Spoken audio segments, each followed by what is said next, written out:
Blog Talk Radio.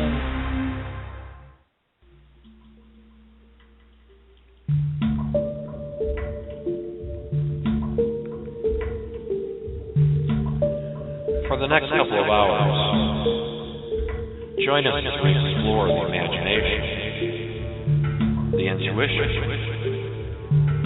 the inner realm, the inner world,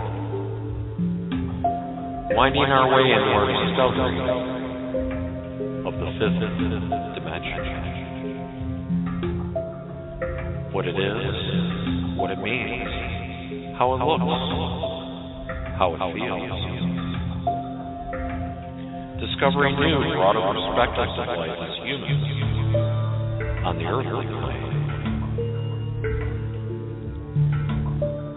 A journey within, a journey into a new yet ancient frontier, a journey into a new world, a new paradigm,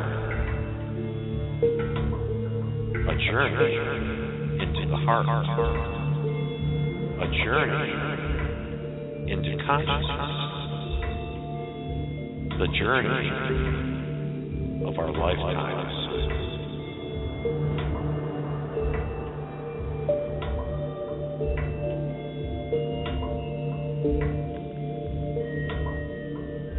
This is your captain speaking. Please now, watch your head, watch your breath. Say hello to your friends, loved ones, beings of all energetic origins, of this world and without. Say hello to the Pleiadians, the Arcturians, the Sirians. Say hello to the energy Jestals that have sent their love into the human world since before the beginning. Say hello to those that are our guides and teachers, our angels, our future and past selves. Say hello to the well-wishers from the known universe and beyond.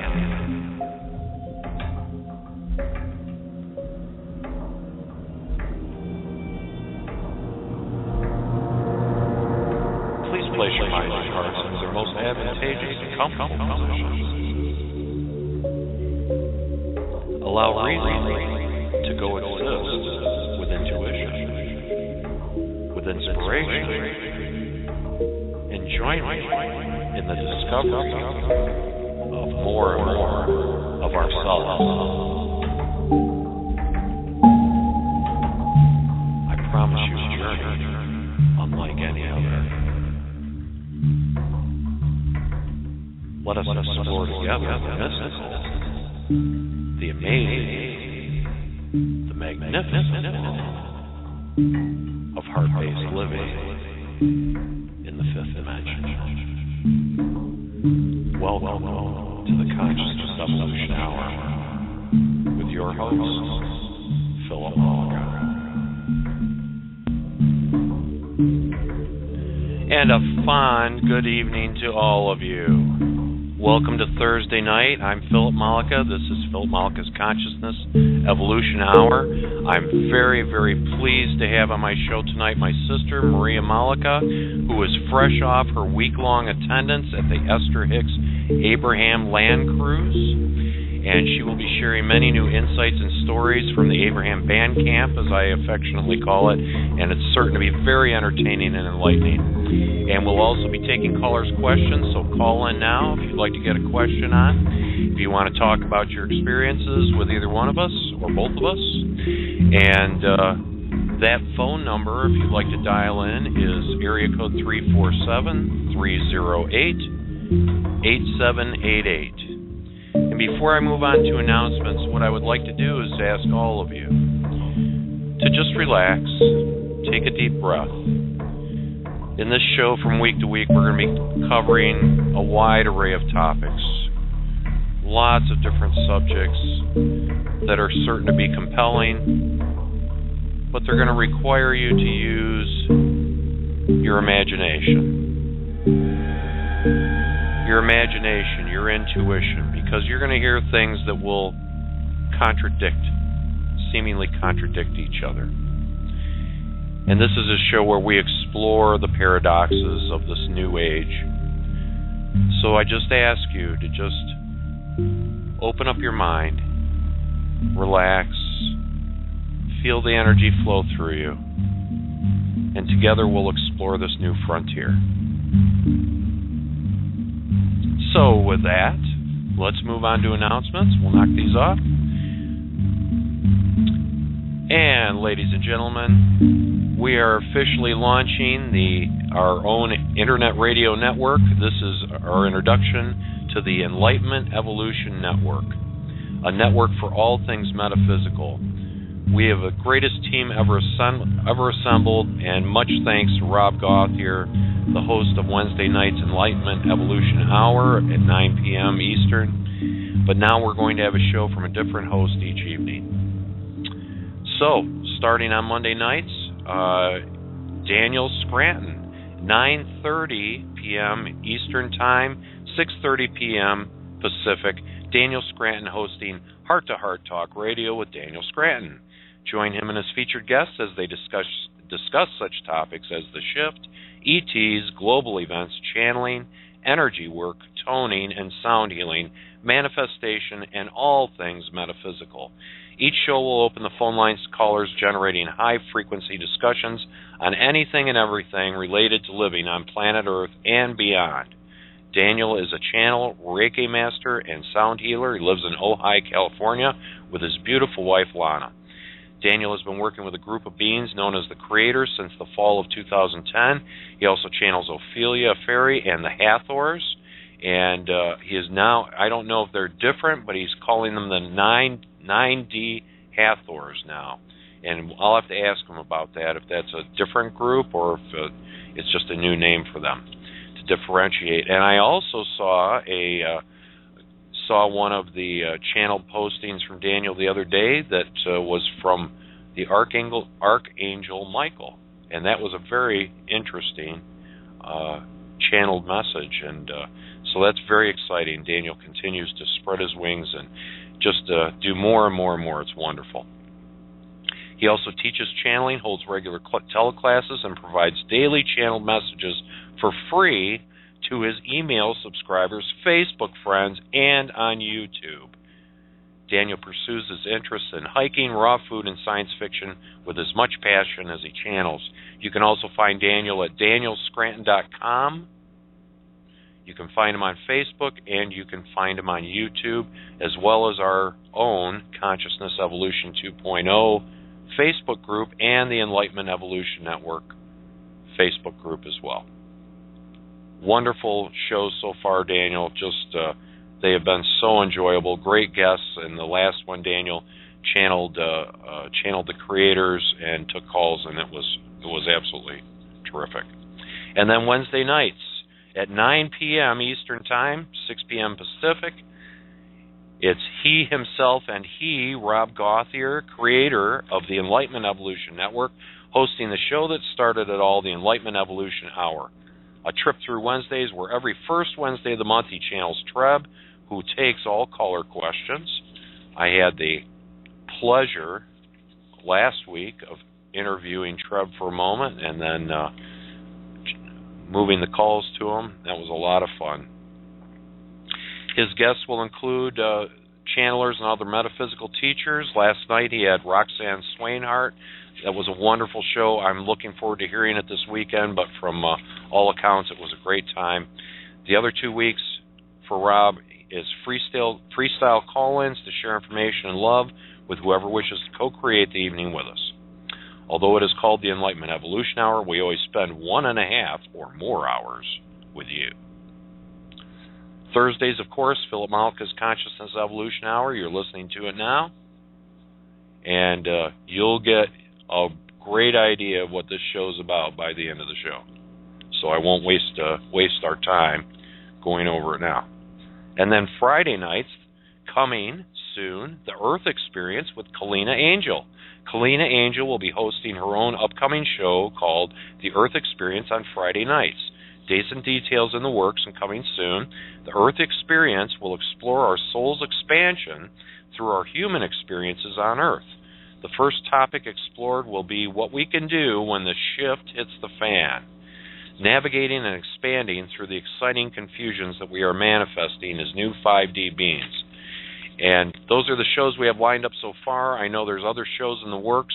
We're going to have a show on every day, 7 days a week, for your metaphysical pleasure, and all the shows so far have been terrific. I've so enjoyed doing this, and I want to again thank Rob Gauthier for giving me the opportunity to join up with this network. I've been so excited to do this and having a great time, and I'm sure that tonight's show is going to be no exception. I think that's it for announcements, so without further ado, I'm going to introduce you to my sister, and this is Maria Mollica. Are you with us, Hi, Maria? Phil. Well, hello. Can you hear me? I can. Yay! Isn't this fun? Yay! I'm so excited for you. I was just listening to you, and I can hear the excitement in your voice. And I want to tell you something about Daniel channeling the Archangel Michael. I saw that when I came home, and I had a lot of angel experiences on my trip, and the title of it was Welcome Home. And then I read who it was, and I said, oh, now that was just for me. What a perfect thing. It sure was. Yeah, I need to know what he's doing over there, because he keeps doing that stuff to me. Oh, he does it to me, too. You know, every day it's like, what are you, the Simpsons? You know, they completely mirroring my life. I know, it's really wild. We have a lot of that on our group there, and I really enjoy it. It's we all have this heart connection, and it's kind of cool. Oh yeah, and I want to take a moment and talk about our group, which is the Consciousness Evolution 2.0 group on Facebook. If you're not there, if you are on Facebook, look us up and join us. If you're not there, you're square. Yeah, okay. That'll work. That'll work. Yeah. But the group is a wonderful group, great place to get daily information about this type of information, great place for the discussions that take place, the explorations, the profound conclusions and perspectives that people are coming to. It really is an exciting place with just the most beautiful, wonderful people I could ever hope to surround myself with. I just love it there. Yeah. And you're absolutely right. You know, we sync up so much with each other, all of us there. It's incredible sometimes how in sync we all are. Yeah. Yeah. Well, and I mentioned that to a lot of people I was talking to on this trip, and a lot of the comments were, you know, it's so nice to be here with a group of like-minded people and be able to discuss these things openly and freely.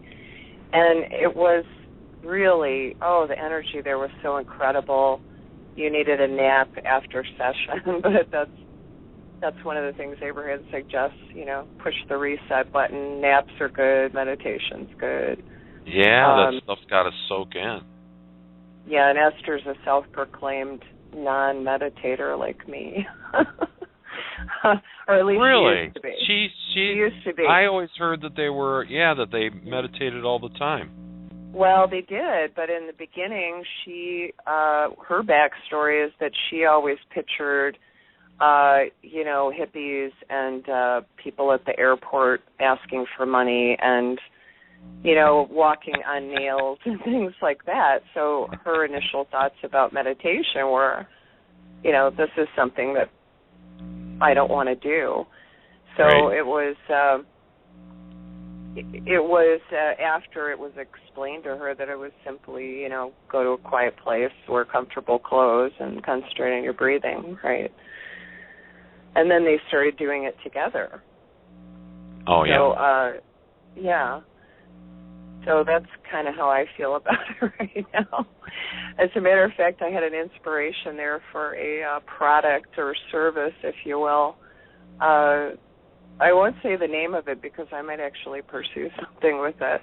But okay. it has to do with being type A and still wanting to meditate. So. Oh yeah. We'll leave it I'll bet you there. sell a ton of them. There. I think so too. You know, it got everybody laughing, so that was good. Actually, that's already on the market. It's called marijuana. Ah, jeez. Oh. You don't want to meditate? You're such a cheeseball. Well, I'm sure you could develop a better mousetrap, though. Probably, yeah, a little more marketable in most states, probably. Yeah. All right, so tell us what brought you to this point where you went to an Abraham Land Cruise? What got you to where you were looking at this stuff and whatever you would like to say. Sure. I'll just give a little bit of background to me. Some of it's Phil's background too. We were raised Catholic, wonderful parents, and I like what Phil considers about it is that they had X amount of choices for religious expression, and so they choose the one that they chose, and they were very dedicated to it.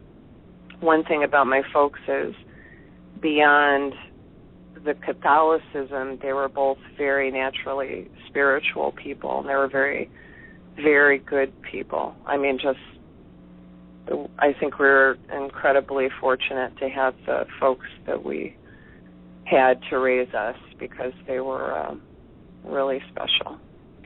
Mm-hmm. And then, the thing is, Dad was pretty insistent about Catholicism or nothing, and I got that message, even if it wasn't stated out loud, over time. And just real quick, I went through a divorce when my youngest was a year old, and I went to the Catholic Church for help, for counseling for the kids. And I kind of got the cold shoulder, and they didn't strike me as very Christian-like, I guess, at the time. So I kind of moved away from the church. I did not dictate to my kids, their choices. Kara, my youngest, managed to go through and, some of the Catholic training, if you will.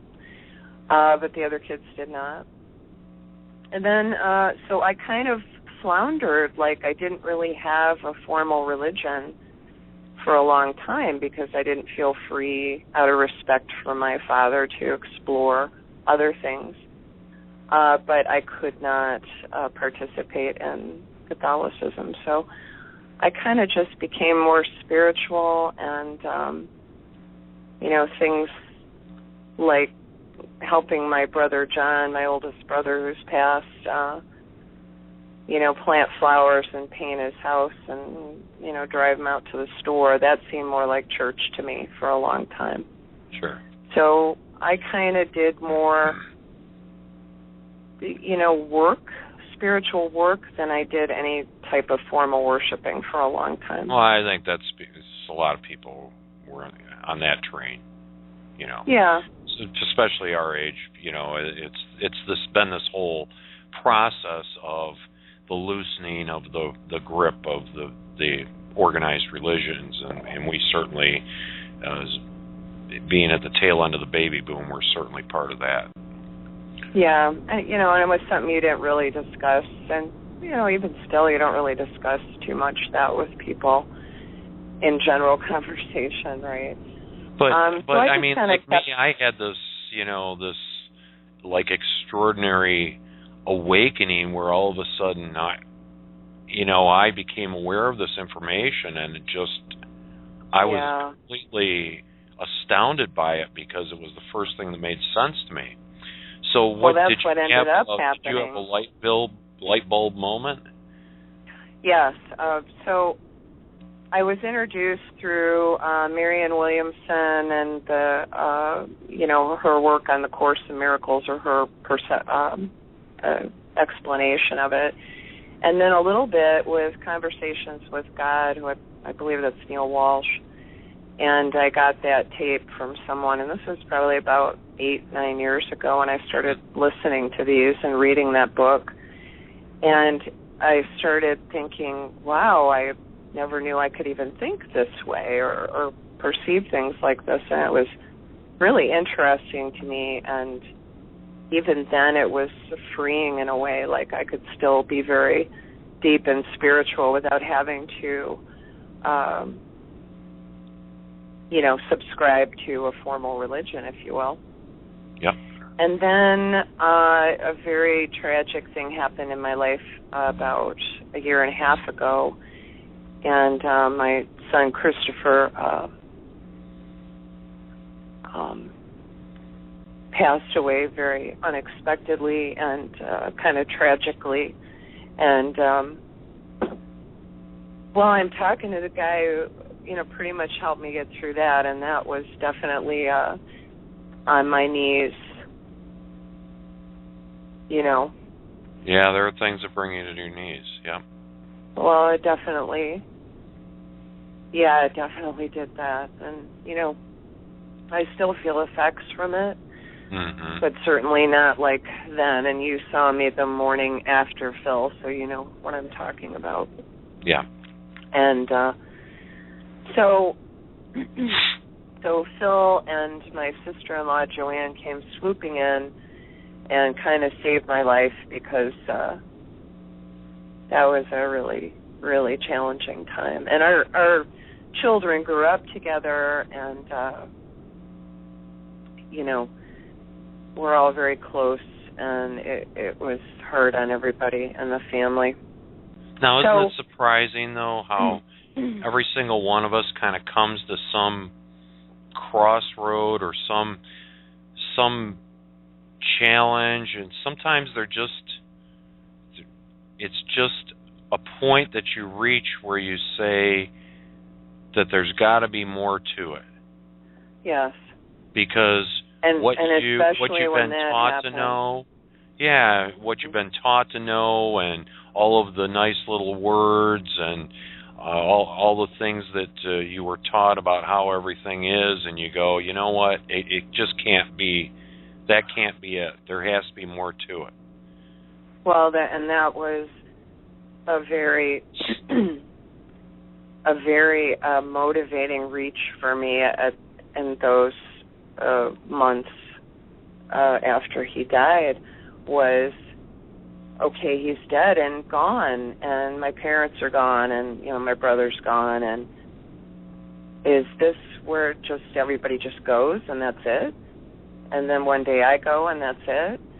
Yeah. Is there heaven? Is there this is when you question everything that's going on. Yeah. And I think especially when something happens out of what you would consider to be the normal way things happen, right? Mm-hmm. Like I would go before my children kind of thing. Right. So this is the interesting part to me, is I knew that Phil and Joanne were, exploring the teachings of Abraham and some of the other resources out there. And I knew that my little sister, Chrissy, was also a life coach and working in this spiritual activities. So I knew this. I mean, they're my siblings. I loved them. It's not that I didn't talk to them ever, but they weren't in my vortex. They were out of my view. Like I knew it, but I didn't know it. Well, it's just like anything. You're not going to connect to anything that you're not a match to. With frequency. Right. And I definitely wasn't. Well, and how many years did I walk through life without having any connection to any of this or anything metaphysical? It just wasn't in my radar. And I mean, I was completely oblivious, really, to a great extent, other than what I felt intuitionally, what I felt within me, which certainly was there. There certainly were sparks, and I left myself a trail of breadcrumbs. There's no question about it. Yeah, me too. Yeah, so I mean, in that sense, it's like, okay, well, we knew all along that it was leading to this, but us, the ego, us, didn't know. And but now, when you look back on it, you see all the clues and evidence. Is like, well, yeah, obviously I was being led to something, and all the experiences I had in my life were leading me to this point. And I can look back on any one of them and go, oh God, what a horrible experience, and how terrible that was, and why did I do that, and what a jerk I was, or whatever the case may be. But then when you think about it from a broader perspective, and you go, every single thing had to happen, because it did. It had to mold me. This was my life path, and all of these things had to occur. I'm nodding my head. I know you can't see that. Yeah, I just find that extraordinary. That I'm amazed at the orchestration. Yeah, and that's been a cringe. Big joy of this. Yeah, and I cringe a little bit at using that word, because then people think, oh, it's preordained and all that. Well, and the way I explain it is your path laid out? Yes, to an extent. Is it preordained? To an extent. In other words, you have an overall intention, or your oversoul has an overall intention for you, but it's sprinkled with lots of lovely free will. And your choices, yeah. Yeah, and it's... And contrast. Yeah, and I think of it like a video game. You know how in a video game, like a role-playing game or something like that, there's really you can only go so far outside the parameters. They're going to lead you where you want to go or through the game. But yet along the way... Yeah, right. But along the way, I wonder if Will's listening, because he writes these, so I know exactly what you're saying. Yeah, it's the same thing to me, in that it's laid out to an extent, but you still have a lot of freedom within there, a lot of free will within there. Well, the interesting thing is, you said about you've been leaving yourself breadcrumbs, and I've always felt that way. Like Esther said, one of the most common things that her and Jerry would hear over the years from people is, I've always known this, somehow, somewhere inside of me, I've always known that, it was beyond what I was physically experiencing, in my shoes, in my physical shoes, as they like to say. Right. And I think I've been doing this accidentally all of my life, without deliberation or concentrated, focus or anything. Well, it's almost like the same way we grow from infants to adults without consciously directing it. Right, exactly. We don't tell our body how to grow. It just does it. So I kind of look at it the same way, that it's, we didn't have to think about getting to the point that we are a whole lot. It just kind of happened. Well, I think it was maybe Ruth that posted a flower and a commentary about how flowers and grass and everything just does its thing. We don't really have to contribute to that. It's a natural process for them. Yeah. Life and propagation and continuation. Well, think of how many things in our bodies happen without our conscious participation. Yeah, right. Breathing. We don't think about digesting. We don't think about our lungs using the oxygen we bring in. It just happens. It happens because it's part of us. It is done for us. All of that stuff was worked out in advance. That's actually a really good way to get yourself to look at releasing resistance, which is, one of the biggest things that keeps you from who you are, who you want to be, where you want to be.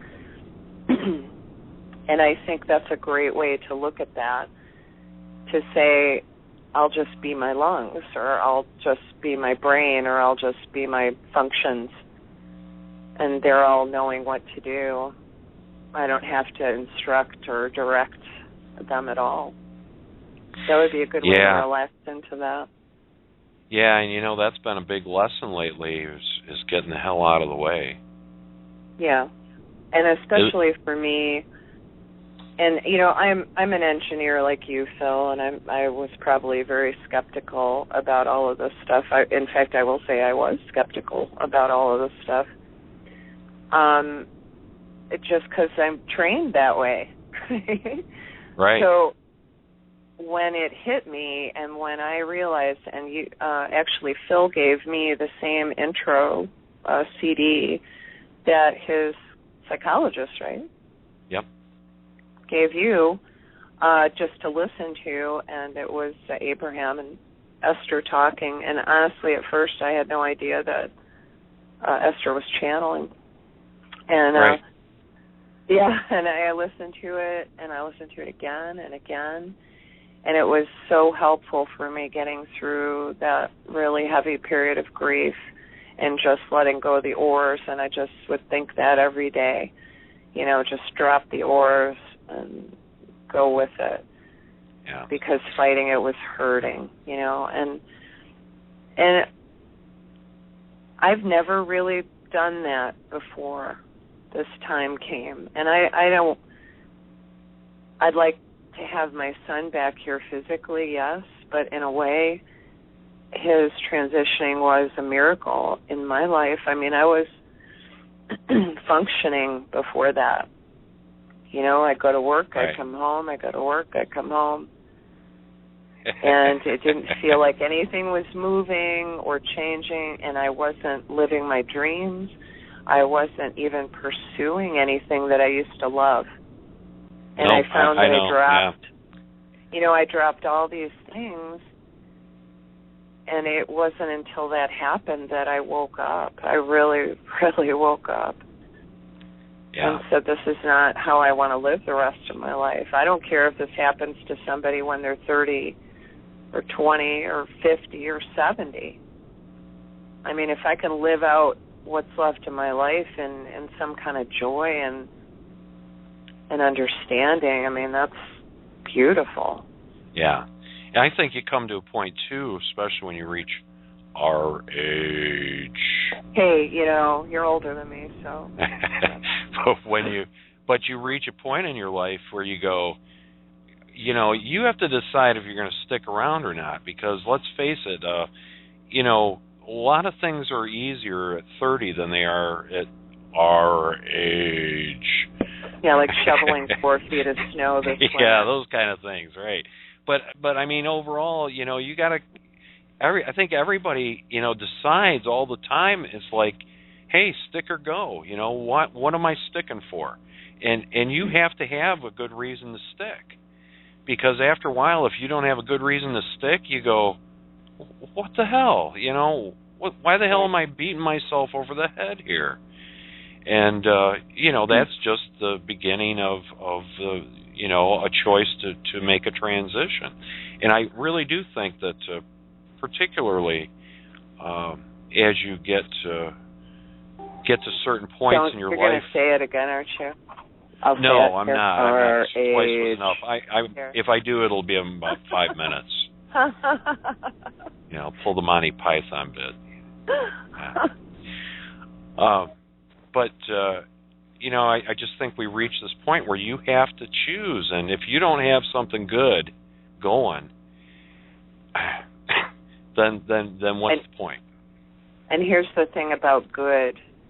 I've really gotten a huge lesson in what is good, and I'm starting to look to myself for what is good, not outside of myself.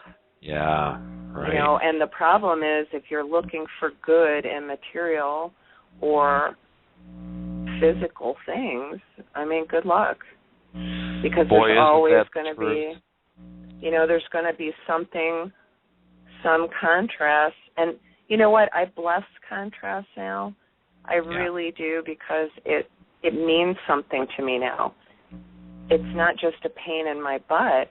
I'm able to look at it much quicker and go, oh, okay. Yeah, what's the message? So this led me to this, which led me to this, which made this happen. And, you know, it's very, like you said, orchestrated, it feels, when you really let go and you really allow, you know, that energy to flow through you. It's incredible. If you see everything, if you see it all in that way and allow it to lead you, then, you know, it's only when we resist it that we get bogged down in it. You know, it's just energy. That's the thing, is you can take all of these events, circumstances, feelings, emotions, things on the outside of us. I don't care what it is that we're talking about. It's all energy. And if you think about it, you know, when we talk about allowing, if you allow energy to pass through you, now you're using energy in an efficient way, the way it was meant to be used. It's only when we resist, and it's no accident that allowance and resistance are very synonymous with electrical terms, because resistance, you know, means that there's something there that's choking the flow of the current, you know, in engineering. Well, and maybe, and yes, exactly, and maybe that's why I can get this pretty readily, because I understand all those concepts, and to me, it makes sense to me. It's logical. It's logical. Yeah, and there's quantum physics are involved, metaphysics. I mean, there's a lot of scientific basis that tells me that this isn't bull crap, you know. Right. Did I just say that on the air? I'm sorry about that. Oh, I say much worse. I probably will tonight, too. No, they tease me at work because I don't swear enough, you know, so they try to get me going or make me blush or something. Hey, you know, you said something a minute ago. I just want to touch on it before we jump into something else. Okay. You said about finding I don't remember the words you used, but finding what you're looking for within you. Yeah, and that was the biggest change for me, because, you know, I have always known. I used to write incredibly. I mean, I blocked it for years, but I know, and I always knew that wasn't me physical. That was me, something else going on, because that's exactly how it would come to me. You know, music, lyrics, poetry, whatever it was, I would get blocks of stuff, and it would just pour out of me, and I would never edit it or do anything to it. I'm hearing a little bit of background noise. Oh, for me? Bill? Yeah. I think so. It sounded like a car or a plane or something. That's better. Nothing here. I'm pretty insulated. It might have been, I don't know, but anyway. Okay. Well, what I was going to, inspiration. You know, it's funny. I for years I thought I had no imagination, because I never felt like I never felt like I had an original thought. Now, isn't that funny? Yeah, but if you think about it from my ego standpoint, I never have had an original thought. Thought doesn't come from the brain, from the physical brain. I mean, we think in our physical brain, but the inspiration for thought comes from somewhere else. So let me tell you something Abraham said that I wrote down that was on this subject. Well, they were talking first about, you know, the reset button and telling you to take everything general, because it's so much easier from the reset button. Yeah, she just quoted that. They stole that from me. That was mine. Yeah, well, you can talk to Scotty. I'm calling my lawyer. That's it. You could talk to Scotty about that. He was really super nice, by the way. Yeah. Go ahead. so it's like, say things like, I'm good at what I do. I love thinking. I love creating. I love coming from this broader, perspective. Mm-hmm. And one thing that they said that was really cool is Source is unlimited with abundance of geniuses, and you name it at your disposal, essentially. You bet. So it made me think, Dad, brilliant engineer, Mom, Christopher, chemical engineer, And some of the things I've been doing at work lately, I'm pretty sure that it's probably not Lucy, or at least my Lucy side. But some of these things I know, I'm like, how do I know this? I've never done this before. Right. How do I know to do this thing next? It's like it's just coming to me. Yeah. And there's been absolutely no effort for me around this humongous project that I'm working on. And that's it blows really my cool. mind every day. It blows my mind every day. But I know that I'm just, because I'm allowing and I'm just going with it, that it's just coming to me. I haven't had a struggle for an answer to anything. I haven't gone to bed like I used to, pound in my brain trying to come up with a solution. They're just coming. Right. And they're working beautifully. And it's like, wow, did that come out of me? And that just started happening since I discovered, Abraham and Source and, started going down this path of learning. Well, and so much of it is just the allowing, when you take the blinders off, and you release the need to control everything. We were all taught to be control freaks because we didn't want to get blamed for being the one who messed it up. And once we release that belief that we have to have it all figured out and start allowing, and that path opens up. It's funny because the answers were always there. But we just couldn't see them. Yeah, and I always just thought general things like, I know I'm supposed to be doing something big here. There's something I need to fulfill that I never knew what. And I had all these little hints, and I'd think, well, it must not have been that because I went in this direction. But it was always like I was just kind of floundering around, not quite sure exactly what I was supposed to be doing, or why I was here, or, the meaning of life. Now you can do the Monty Python line, Phil. I forgot already. To cross this bridge. Yeah, I forgot already. You must answer these questions 3. What is your name? Never mind. All right. Let me just remind the listeners that we're going to be taking calls if you'd like to speak to me and or Maria. And the phone number for the call-in is area code 347-308-8788. When you call in, I think it tells you that if you want to speak to the host, press 1, which signals me that you have a question. So, and if you're listening already, I think it works the same way, that if you hit 1, it signals that you'd like to speak to us. So if you do call in or you're already connected and have a question for us, I believe it's to hit 1 on your phone dial. But that's the number to call in. So, if you'd like to get on the air, then please ring us, 347-308-8788. Okay. So let me talk about the trip a little bit to set maybe some of my folks that are maybe listening in.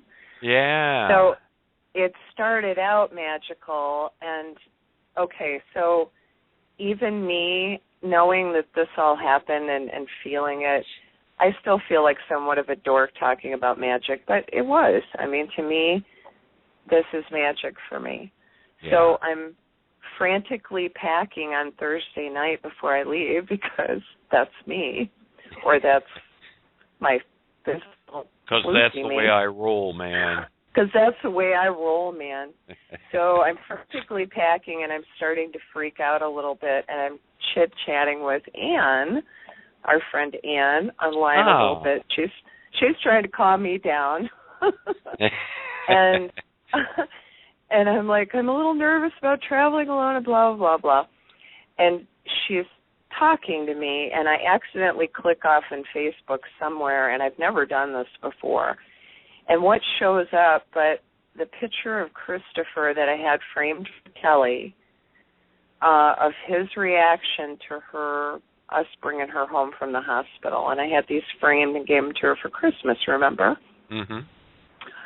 So I took a photograph of when it was leaning against the wall that night. The Christmas tree lights were reflecting across Christopher. And I posted it saying it was magic, and he was letting us know that he was here celebrating with us. Right. And that's where I clicked to. Ah. And he was letting me know that he was around and it was going to be a magical trip. And then I open up a gift, a birthday gift from my daughter Kelly, who knows nothing about Abraham, really. I mean, doesn't know anything about them, other than generally. She buys me this leather-bound journal to take with me, notebook, and it has, listen to this, it has the identical Tree of Life symbol to the one Abraham Hicks uses. Yeah, and I had so many compliments on it, and I thought, what a synchronistic gift. And then so many people asked me about it because I didn't even realize where'd you get it at that? first. Where are they selling those? Yes, they thought I got a personal gift or something. Yeah, right. And I asked Kelly, I texted her and said, did you know that this? She's like, I had no idea, Mom. It just jumped out at me, and I bought it for you. So those were a couple cool things to let me know I was on the right path, so that was pre-trip. So tell us about there. So we get there, and I got there actually a day early. So I want to mention these two sisters. And this was Christy and Maggie. So here's a weird thing. I felt like my entire family was there or showed up in some manner. And I probably put that out there because I was traveling alone, and it made me feel comforted and like fun for me. Mm-hmm. So I happened to ride in with these two sisters from Chicago, Lori and Mary, and we talked on the way in, and I ran into them out of thousands of people every single day for the rest of the trip. Sherry and Terry. Yeah. And the Sherry and Terry. Thing is, but listen to this, they reminded me of Maggie and Chrissy, but they looked like two of my girlfriends that I work with, like exactly like them. It was such a trip.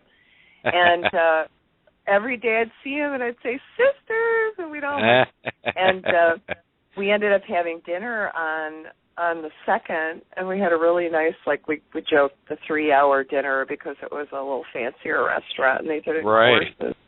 Right. And then of thousands of people, and I told them this 2 days earlier, I said, we're going to end up on the same bus back to the airport, I'll just bet you.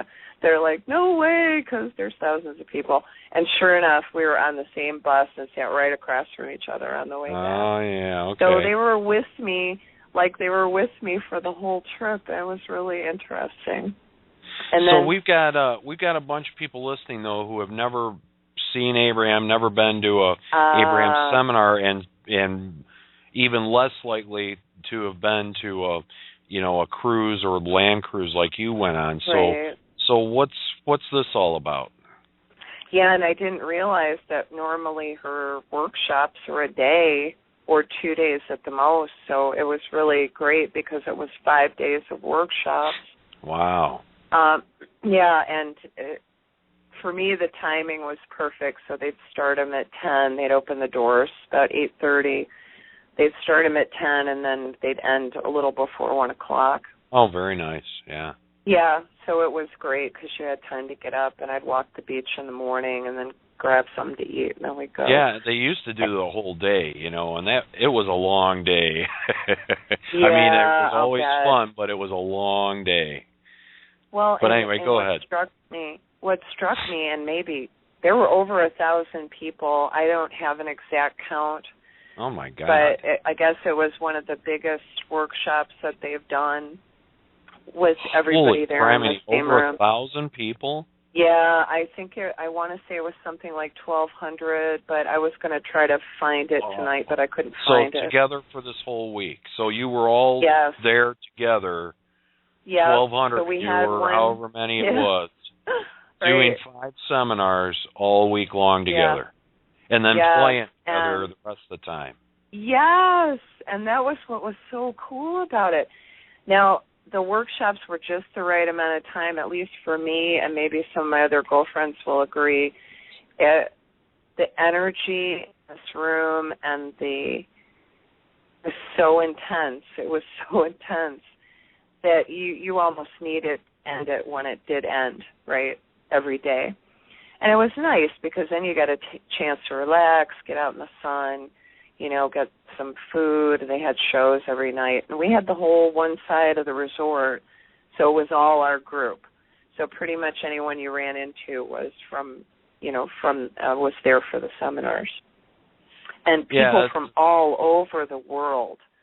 She threw up a pie chart at one point and showed where people were coming from. Now, the majority were still from the U.S., and there was a lot of people, French-Canadian, there, and then all over the world. And a lot of them, got up and talked, so it was really, really interesting.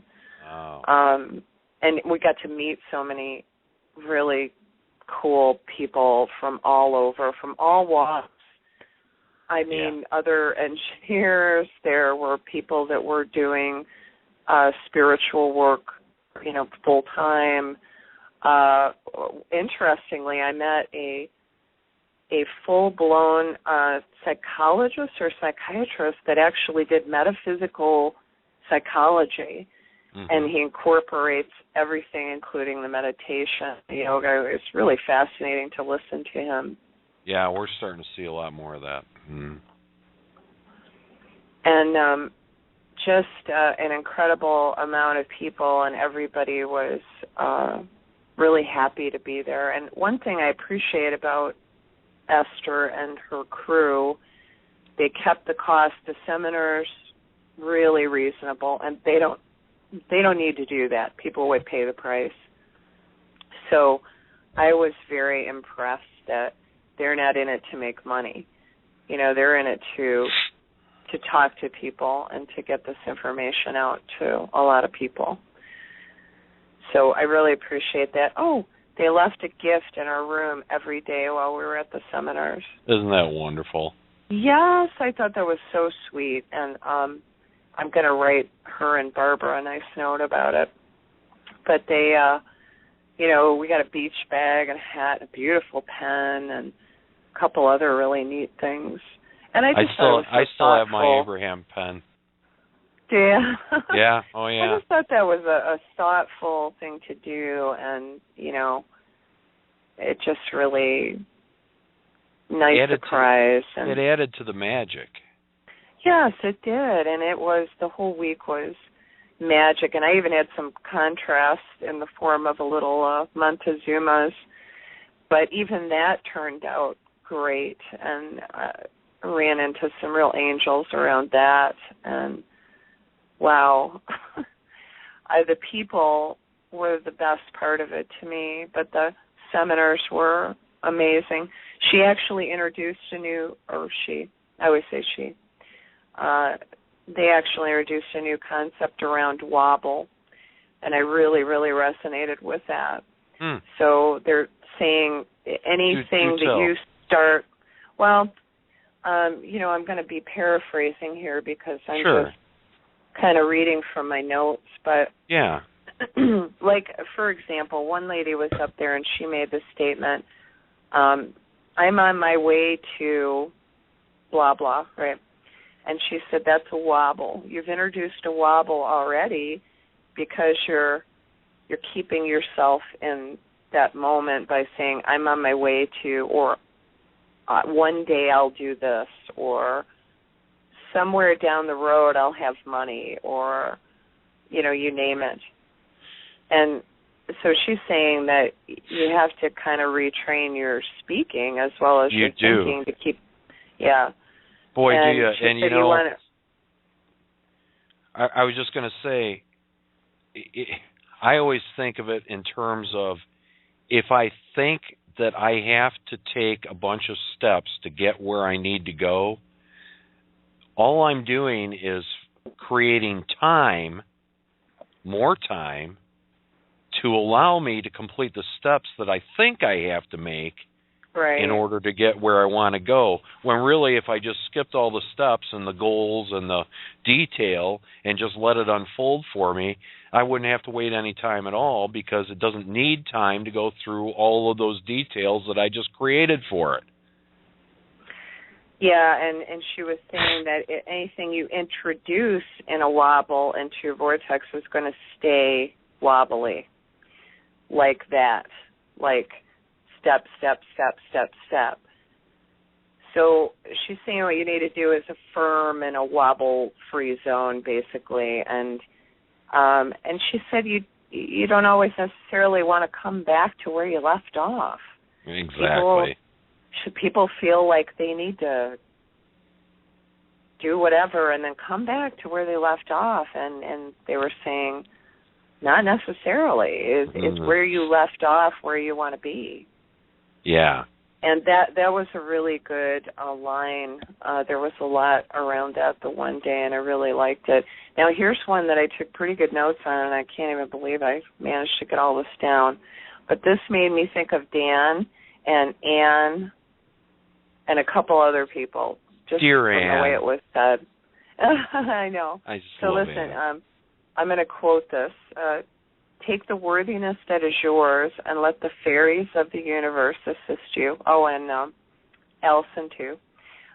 Stop taking so much responsibility upon yourself and live happily ever after. Shorten that crevice between where you are and where you want to be on every subject to now, now, now, now, now. And then she said, ride the wave, which made me think of Anne. She stole that from Anne. Just like they stole the other thing from you. Yeah, Anne comes up with some wonderful stuff. I just love her postings. Just pluck the fruit. You don't have to be the one who puts it on the ground anymore. You can just skip across the top of things and pluck the fruit of all the things you want. You know? Mm-hmm. Oh, fruit, delicious, delicious. In other words, it's all right there for you. It's ready for you to receive it as fast and as soon as you will vibrationally let it in. Yeah. So she was basically saying, you know, you don't have to do everything for yourself. You put it out there with faith and belief, and the details take care of themselves. It's. She said alignment trumps everything. So you work on your alignment, and all of this stuff will come without you having to put that effort. And she said often the effort you think you're putting towards something is really just you pushing it away or keeping it at bay because it's resistance.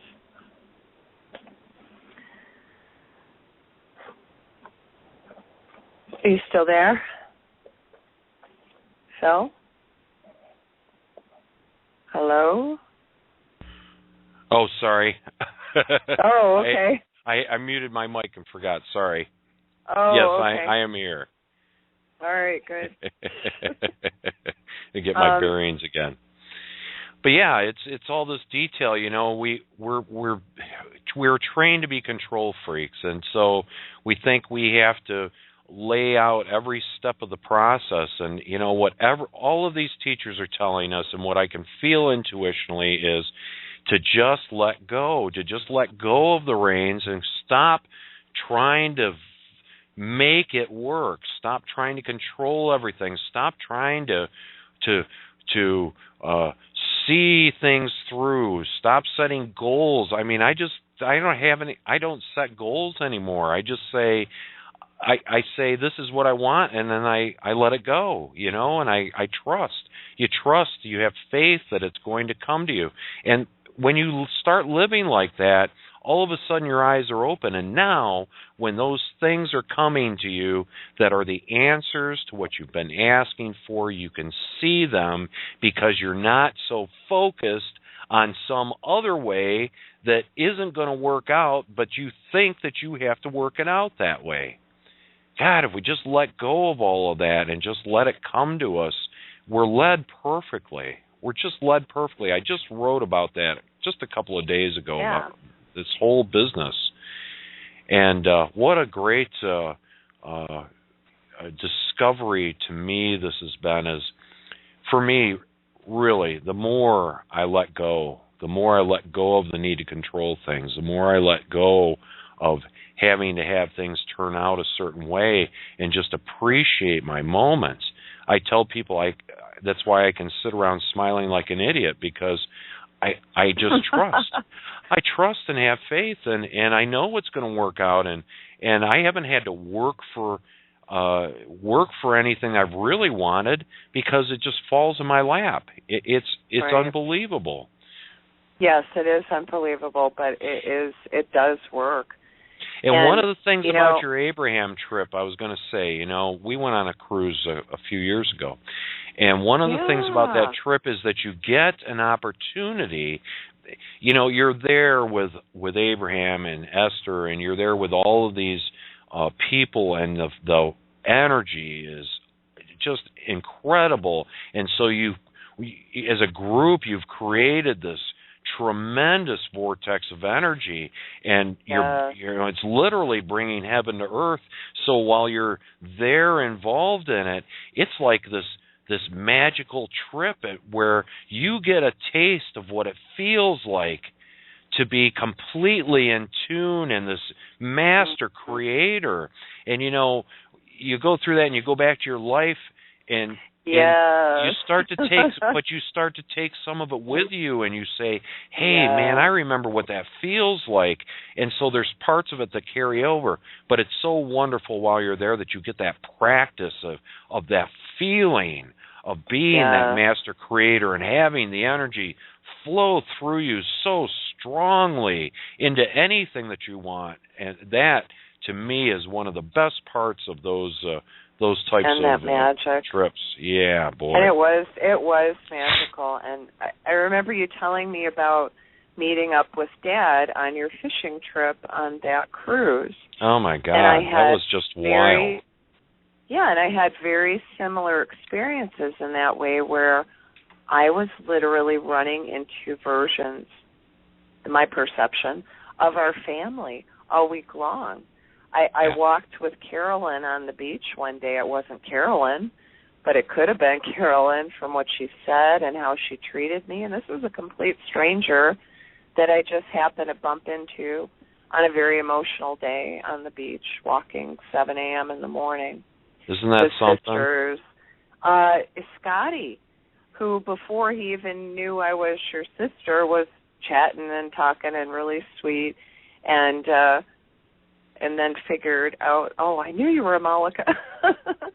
And he was like talking to you and Barbara, and then all these people I met, Lisa and her husband, Nikki, like all these connections, like we knew each other all our lives. It was just like that.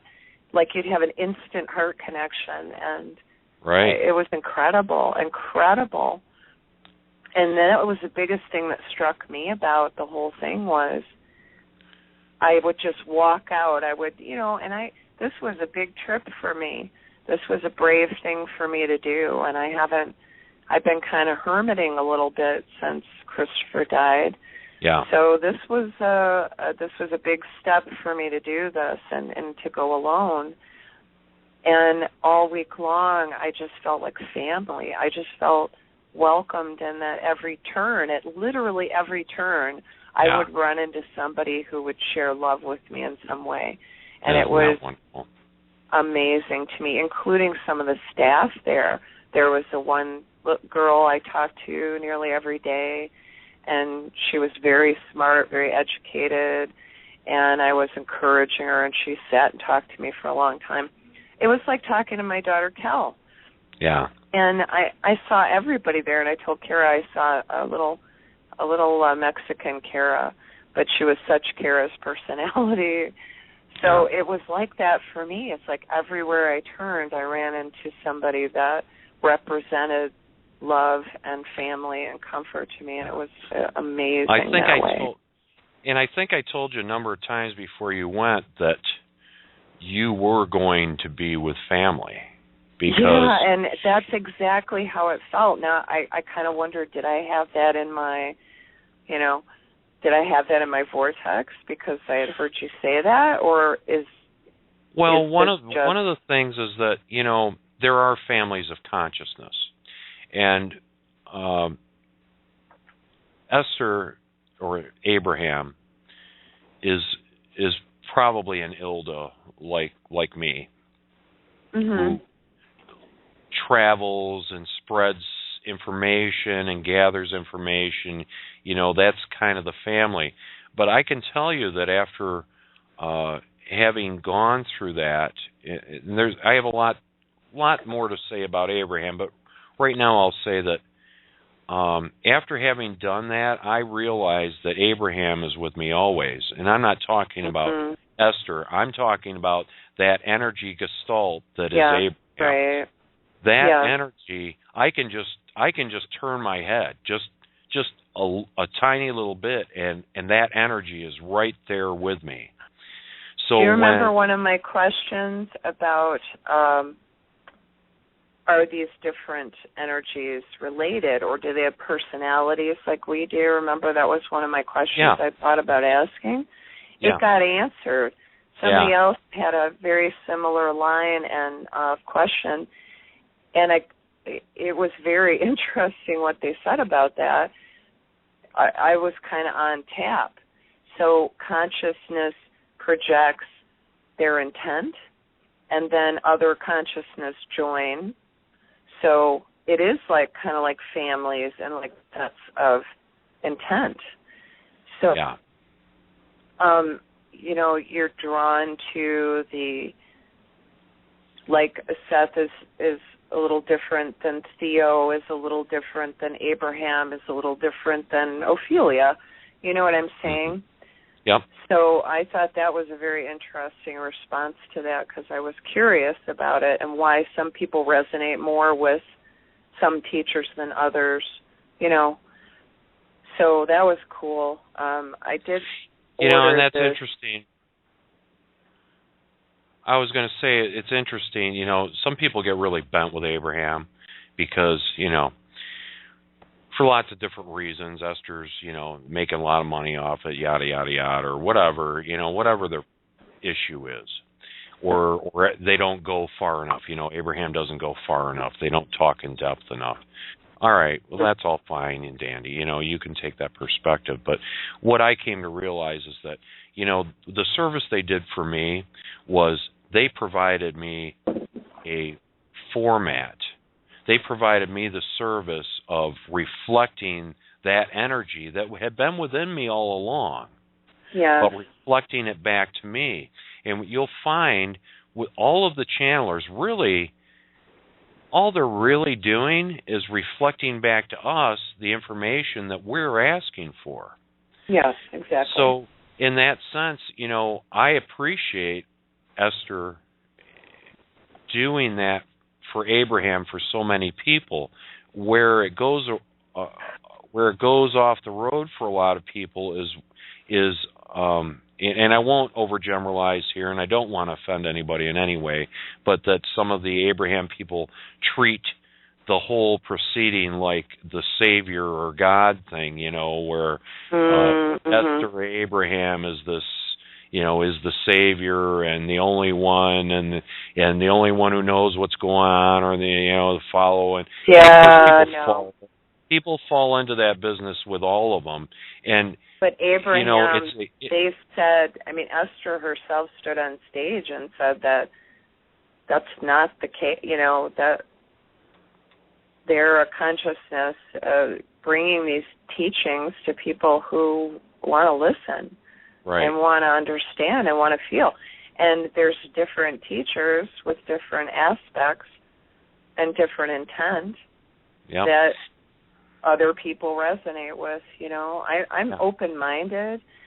Not everything I see or read or look at strikes me as something that resonates deeply with me or at all.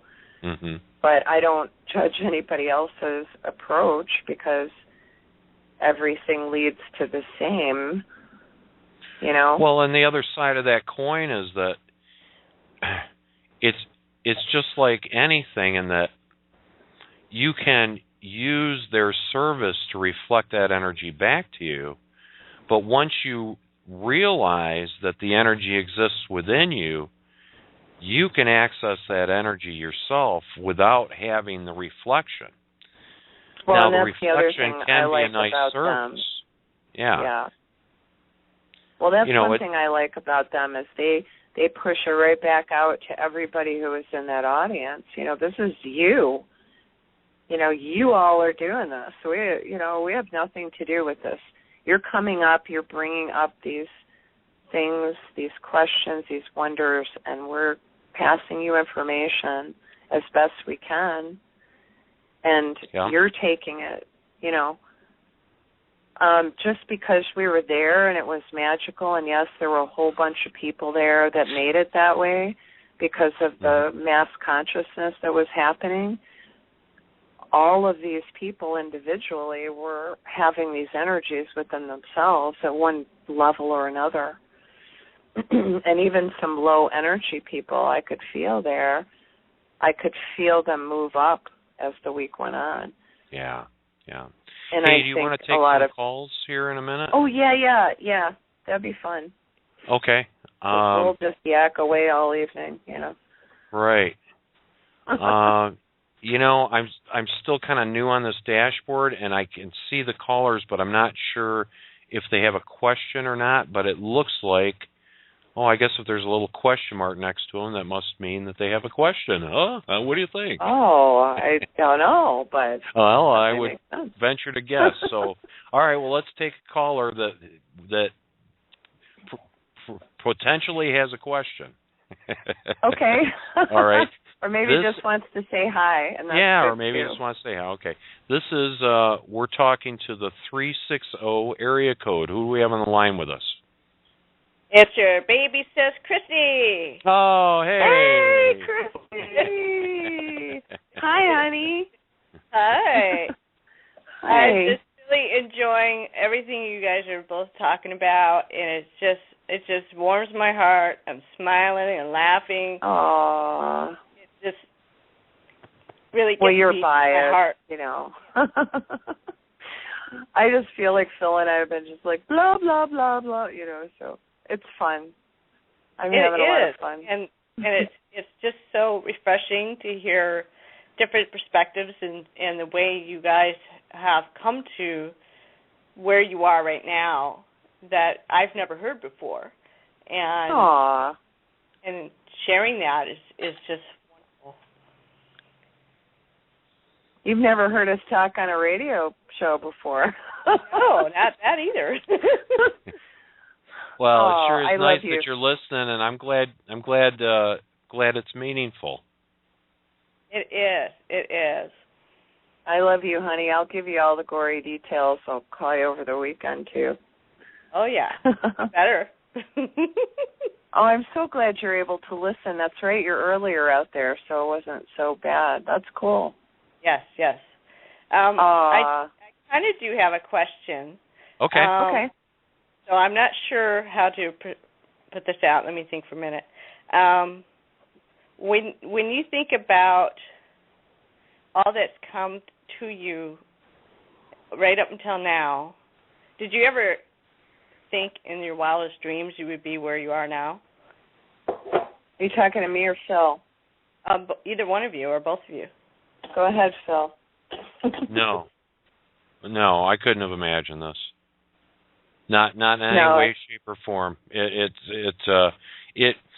I love the line that Bashar says. Bashar says the most that you can imagine with your physical mind is the least that can be accomplished with your higher mind. And I've found that to be so true, is that, you know, when I try to imagine or try to place myself in exciting things that excite me, I put them out there, but I don't marry them, because I know it's not the exact thing that you're looking for. It's the energy, it's the frequency of that frequency of excitement that you're putting out there. And when you let go of the reins and let the universe work out the details of how it's going to bring that exciting frequency to you in a physical fashion, then you're feeding the fire and you're allowing the universe to do the work, because the energy is flowing through you, but you're not having to do any work towards it. And when I say work, of course, all of it involves action, but when you focus on inspired action, then the rest takes care of itself. And inspired action is never work. Inspired action you do because you love it, because you want to do it, because there's a fire burning in you and it has to be expressed, and that's how you express it, is through these preferences and these desires. But absolutely, and you don't have to worry about the why or when or what. You just any of it. You just send out by your own vibration what really drives you, what excites you, like you said, and let the universe do the rest of the work. All you have to do is ask, and let it go. Let it go. It'll come around when it's right timing. It will. You have a Pacific Northwest accent. I do. I lost my Michigan accent. Damn. Oh. It's okay. I still love you. I know. I love you too. Okay, honey. Did you want to? Did you want to answer that, Maria? No, I liked your answer. Okay. I love you, honey. We'll talk to you soon. Okay. Thanks for calling in and listening, Chris. It was really nice talking to you. Absolutely. All right. All right. Love you guys. All right. Love you too. BJ. Bye. Bye. Well, I wonder if we have anyone other than our immediate family out there. My God, it's probably the only people listening. It's okay. I think my friend Lisa is on. We have a couple other callers, but they haven't indicated they have a question. So. Well, that's okay, because a couple of them were just going to say hi anyway, so we could try. They can always. Well, I will mention again. Okay, we've got 40 minutes left. I will. We have time for a couple more calls. So if you're listening in and you have a question for anyone, the call-in number is 347-308-8788, and somebody popped up with a question here, so we're going to take them. All right. Okay. This is the 352 area code. Who are we speaking with tonight? Savita. Savita. Hello. Savita. I just popped in to tell you, hey, this is not immediate family, but this is family. Oh, yes, because you were saying. Absolutely. Yeah, Philip was just saying, there's only family listening, maybe now. This is other people also listening. Well, family is a broad term.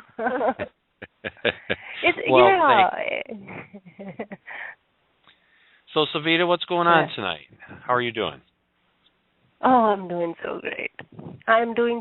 I'm just, I love listening to you. I love listening to other people. It's just, life is getting different, actually, It's not like a dream kind of thing, It's life is but a dream. It is a dream. Yeah. I'm definitely getting that feeling too, Savita. As my days, go on, and it's definitely changed. The whole feel of it is changed. I don't even know how to put it into words, but it just feels so much different now. Absolutely, and I can understand without words what you're saying. It's really something to me coming out of a long period of grief. And grief is about the farthest from joy you can feel. And to be this generally feeling that well-being generally, and feeling things are going to be okay. And, you know, I seem to always be able to reach back to Source now and be okay with things that are going on. And to me, that was an absolute miracle to come from that place of such despair to a place of such love. Same here, you know, so-called, that's what I say, so-called pain and suffering. It was, I just look back and see importance of that, you know. People say, you know, like everybody say that in order to enjoy peace and love, we got to suffer, you know. I kind of, you know, I don't agree to it now, but when I look back, people still, when they listen to my stories, you know, like I was talking to one of my uncles this morning, and he was saying, "Oh, I'm so sorry. I feel so bad. You know, my heart hurts." And I say, "No, don't feel sorry. Don't feel bad, because I don't feel bad. You know, it's like, you know, it seems like that. You know, whatever happened in life, you know, that pain, despair, disappointments, suffering, everyday crying, you know, those things. It was actually beautiful." I mean, you hit yeah, a, and I do. point. Yeah. Yeah, that was an excellent point. And I don't feel that it was hard. It was not. It was just going through the experience. And yes, it was hurting. Sometimes it's still, you know, when I think back and emotion comes in, I feel like crying, and I just say, oh, that means if I feel like crying, that means still something stuck somewhere. You know? This is what Abraham said about crying that really helped me, because Phil and I were talking about how we seem to cry a lot more easily, you know, readily lately.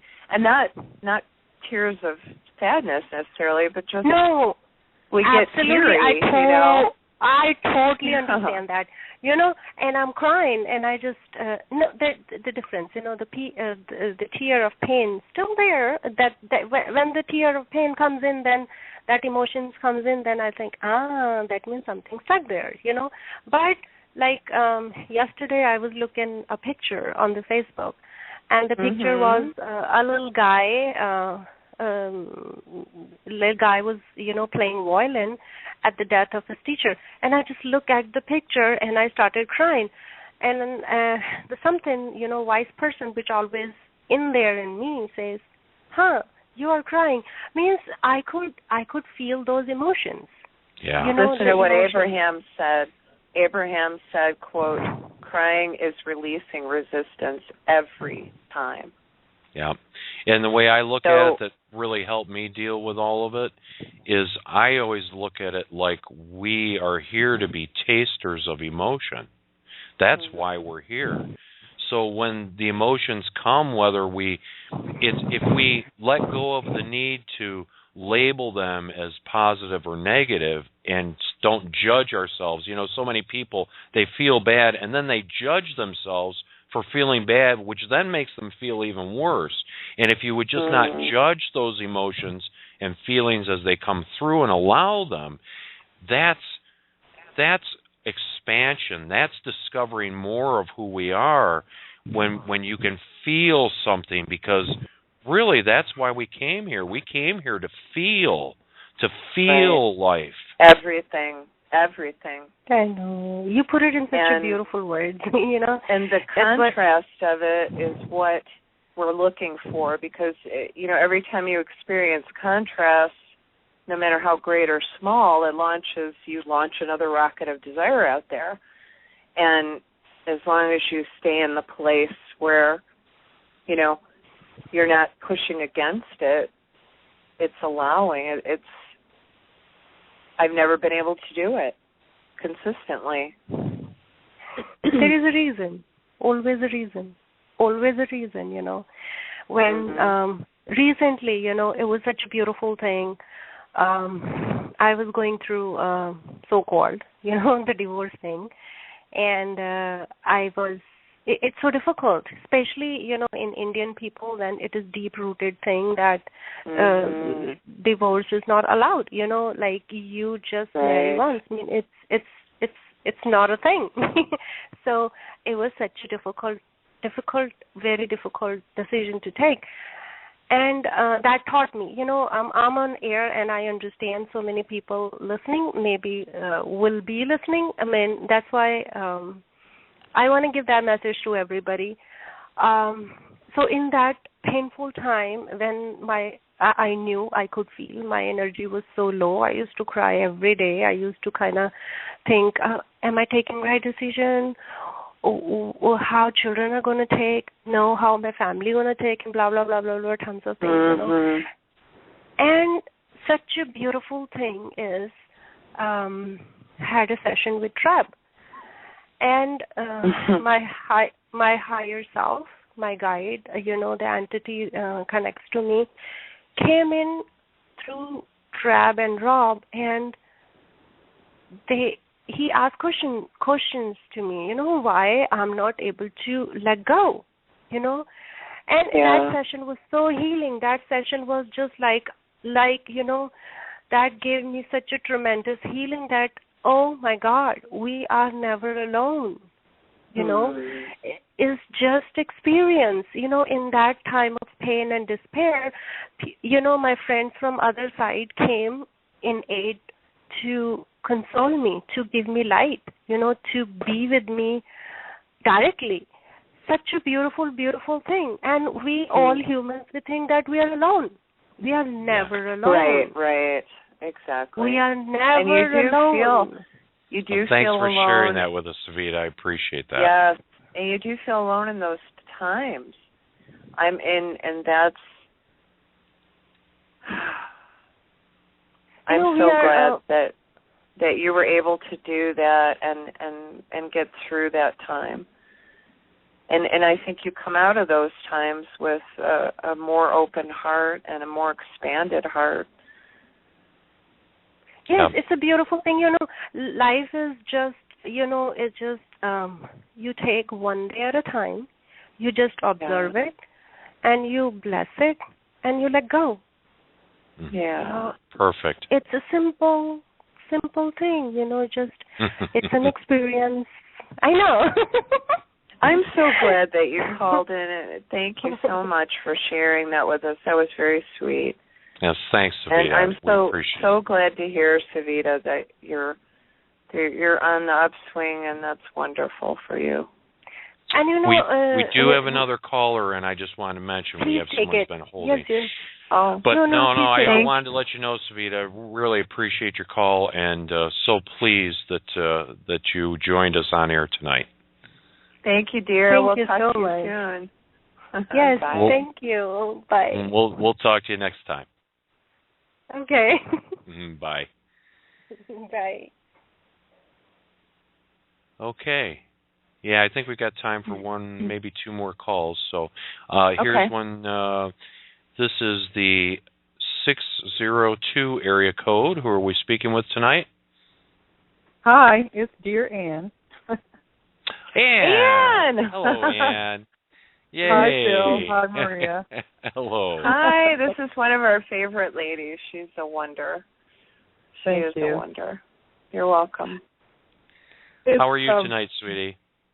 I'm doing well tonight. I'm doing very well tonight.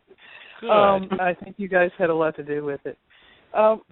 My question, and there isn't anything in the prompts when you call in to say whether you've got a question or not, so I'm not sure how that works. But anyway, my question to you, Maria, is when you just go to a feeling place, just feeling, what is the one thing that happened in that week that brings up the most incredible amount of feeling in you? Meeting Lisa. Pardon me? Meeting my friend Lisa. Oh. So let me tell you this little story real quick, unless you have something to add to that. No, real quick. That's what I wanted.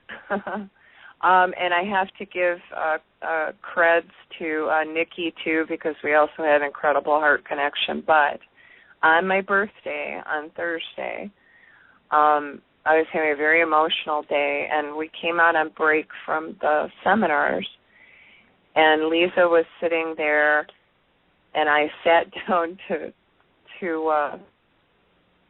and I said, can I sit here? And she's like, yeah. And I don't even know how we started talking. I think she asked where I was from and blah, blah. Next thing I know, they had lost their son just a little before I'd lost mine. We were about the same age. Our birthdays were 2 days apart. Our sons died in similar circumstances. It was just one thing after another, and this is us meeting out of thousands of people, just happenstance on this day. And then we run into each other again because we come out of the seminar about 5 minutes before it ended, and it's just her and I standing out there, and there's, again, thousands of people. And she did a palm reading on me. I'd never had one done, just out of the blue. And then these birds came over and flew on our shoulders, and we had pictures taken. And then I had dinner with her and her husband that night for my birthday. And it was too bad it was our last night because I think we could have just talked and talked and talked for hours. And every time we opened our mouths, there was some other similarity we had or some other thing in common. It was incredible. And my whole trip like that with just the meeting of hearts was the most memorable thing to me. And that was a big one. So from my feeling place, that had to be one of the most incredible unions that I could have formed. Yeah. That's and I have wonderful. I have a question. You were for saying, you. wait, Phil. I want to give Maria just a little bit more feedback. Oh, sure. Because you were talking before, about having met different people in different forms in different places. What I hear you saying, Maria, is that you met yourself. And isn't that weird? Isn't it wonderful? It's wonderful. It's so beautiful, and you gave that to you. That was your gift to yourself. I think I did give that to me, and I was pretty shy. I was pretty shy there, and it took me. Plus, I got a little bit of sick for a couple of days, so it took me a few days. Little Montezuma's kind of stuff. Yeah, more resistance being released. Yeah. Oh, yeah. And your body, I was definitely throwing it out there, and then I kind of got myself out of that with the help of some angels that were around, and then it was the last really 3-4 days where things just started to pop left and right. Because you resist. Esther's personal composer and all kinds of interesting things. Just one thing after another, but meeting Lisa toward the end was just amazing to me. I still can't get over it. It's just like we were just brought together, and we were joking that our sons were in cahoots up there, bringing us together in that way. Yeah, I'm glad that happened. Me too. Yeah. I thought about you when that happened, too, because I think we were brought together as well. Oh, I feel that way, too, definitely. Yeah. Okay, Phil, before you were so rudely interrupted by Maria and I having our moment here, were we going to ask? I was going to ask you, you've started to have a much greater connection with what we'll just call non-physical in those terms, and this has been building for very recently. Certainly for me, it's been building up, and I'd love to hear your experience with that. With the non-physical? My experience with non-physical has been going on for 30 years. I had my first.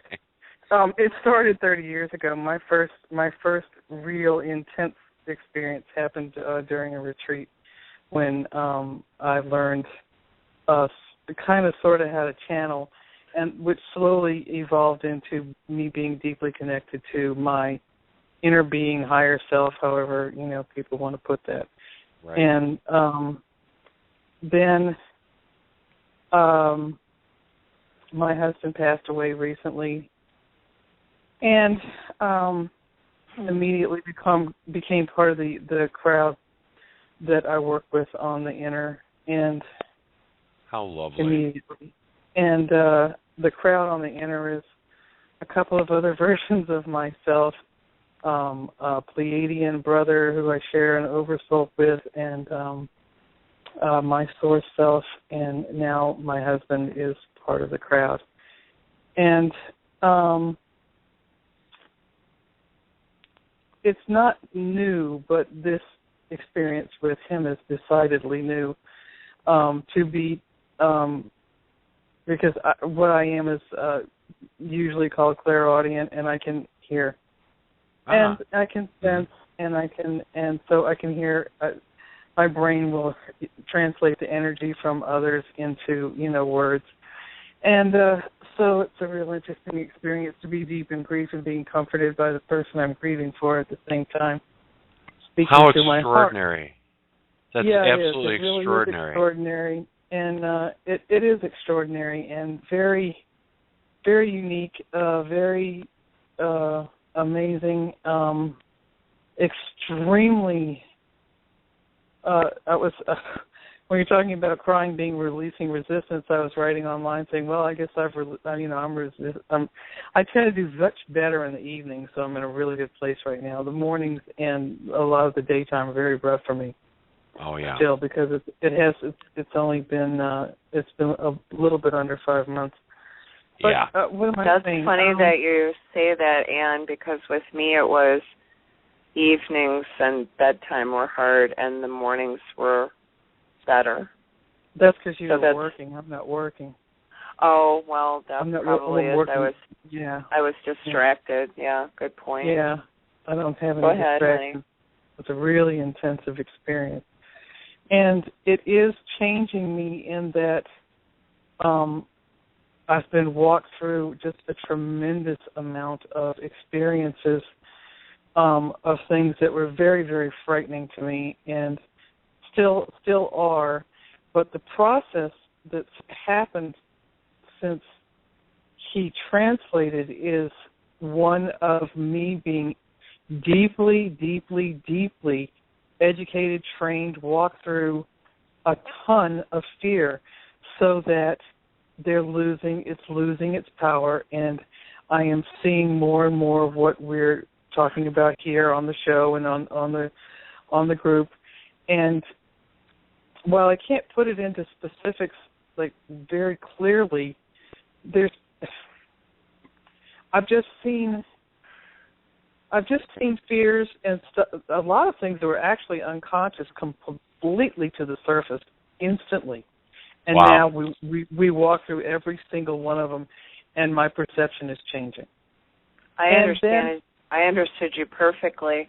Yeah, and I even had fear. Yeah, fear is a very real aspect of grief. And I experienced some things I never thought I would because I was always pretty much in control. And when I lost that control or perceived control, it was some real hard lessons, good ones for me.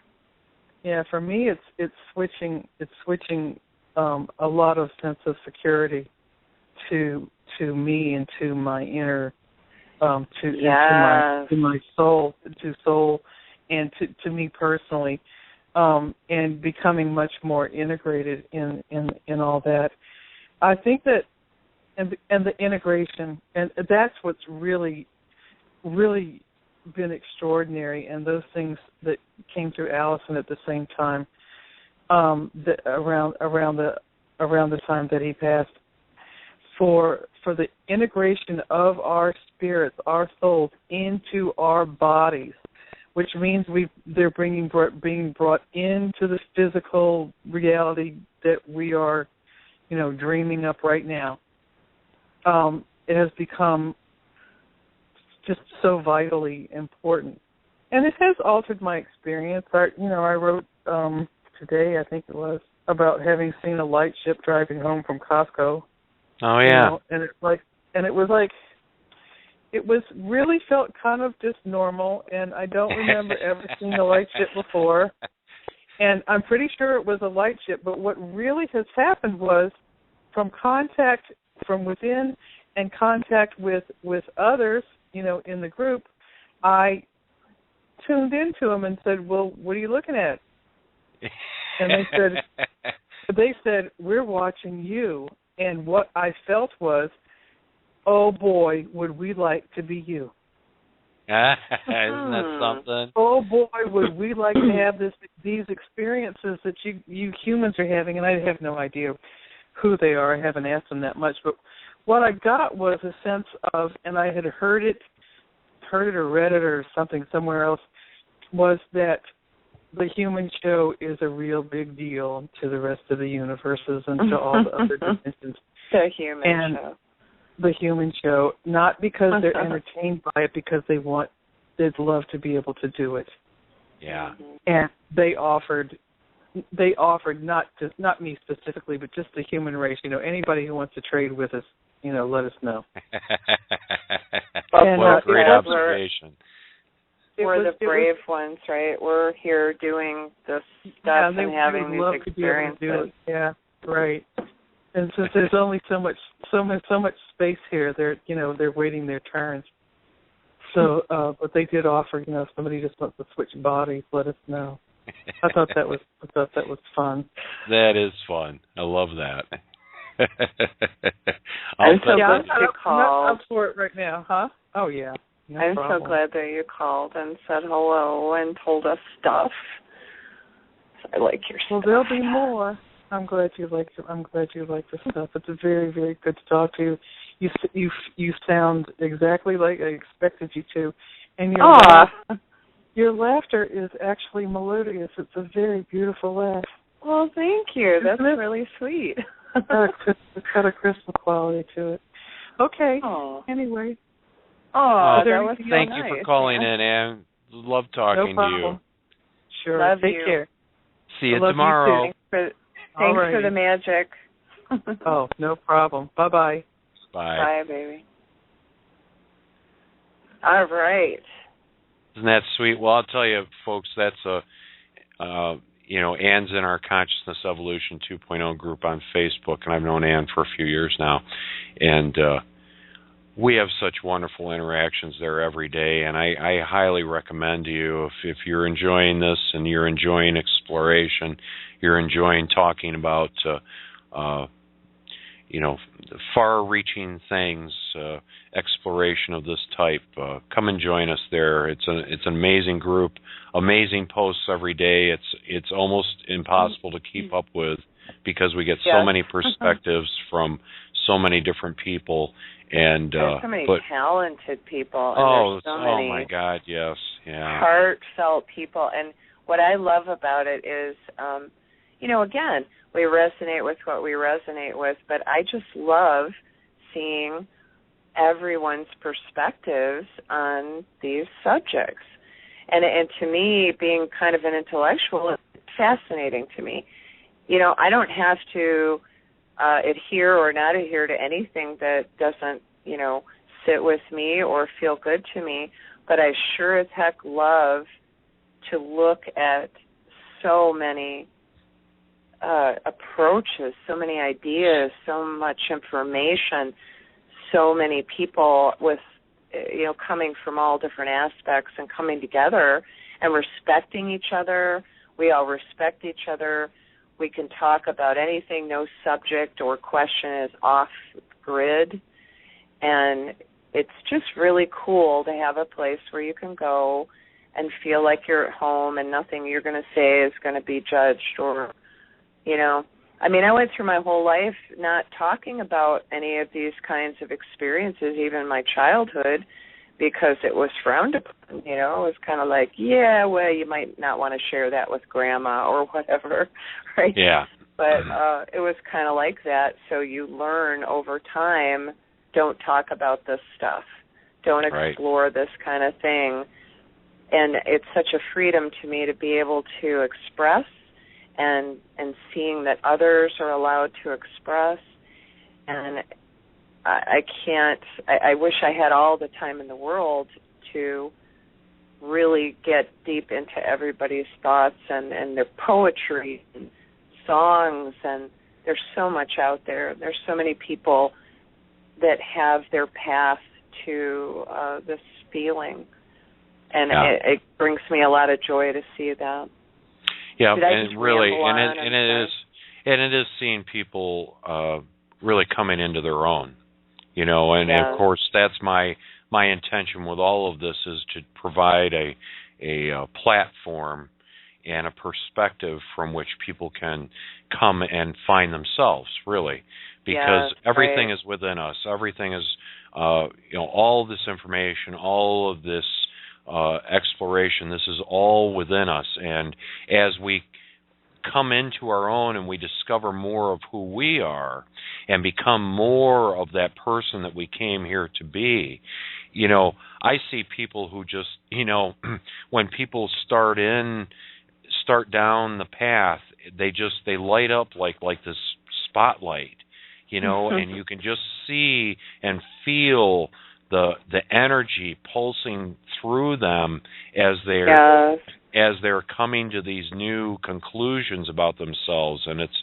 one of the most beautiful things that parts of doing this that I absolutely love the most. And it's a joy of having the group on Facebook.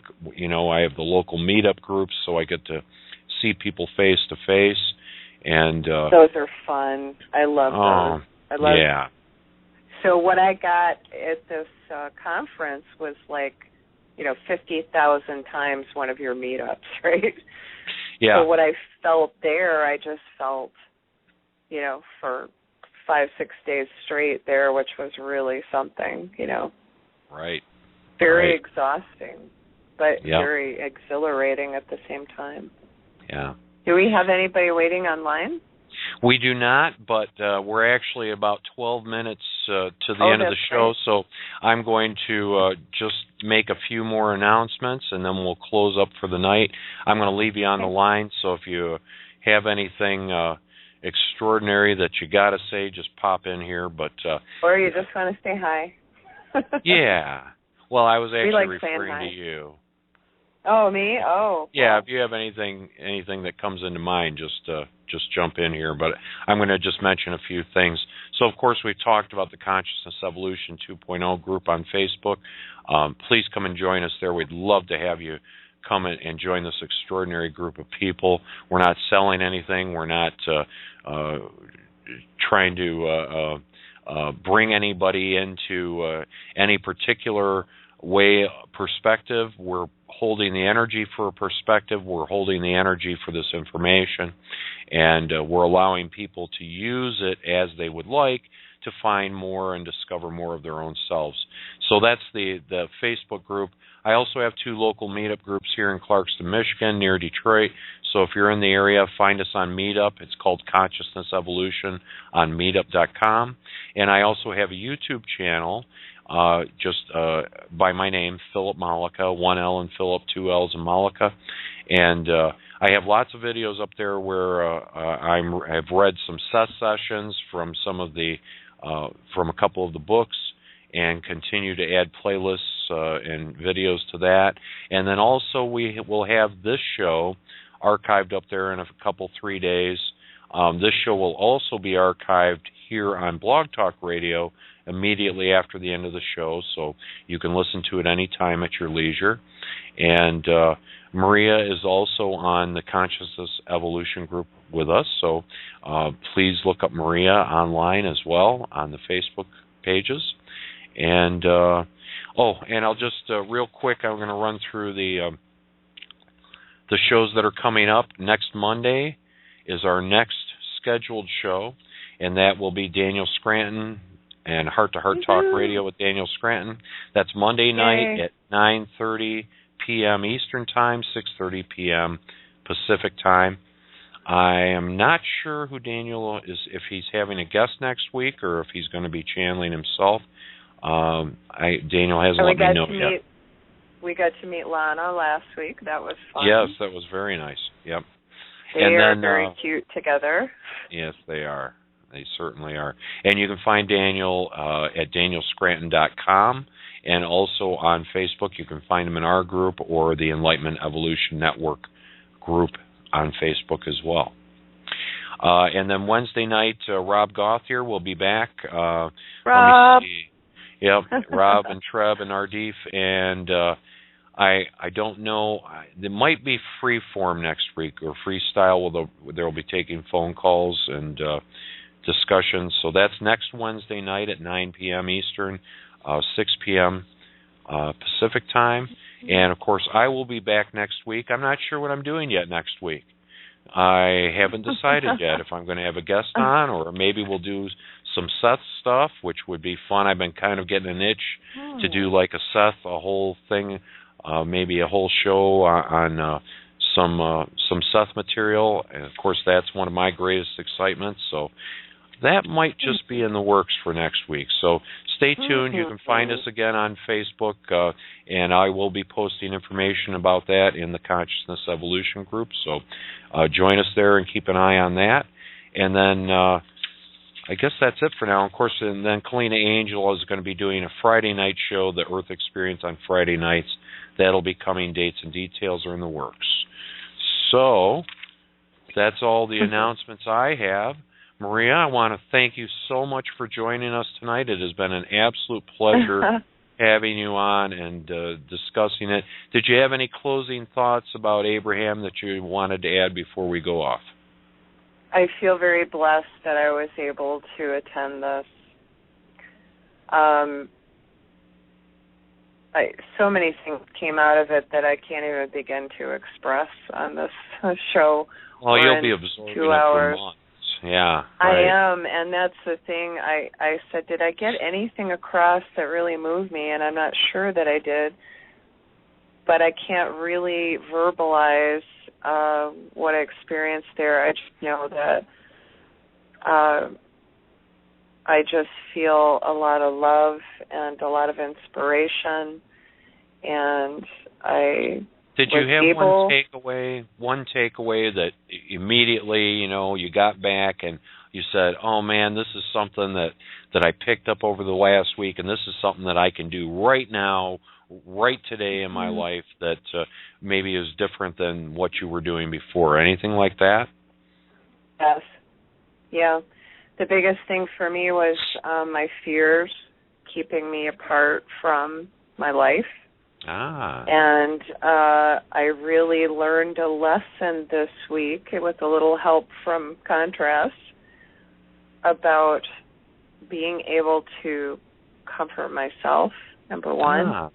Yes. Not needing other people, and when I stopped needing someone else to comfort me and reassure me and get me back on track, that's when all these people showed up for me. Isn't it funny how that works? And I had angel messages, by the way, this entire trip, from the start of it to the end of it. Incredible. And I recognized every one of them, and I got it. It's like a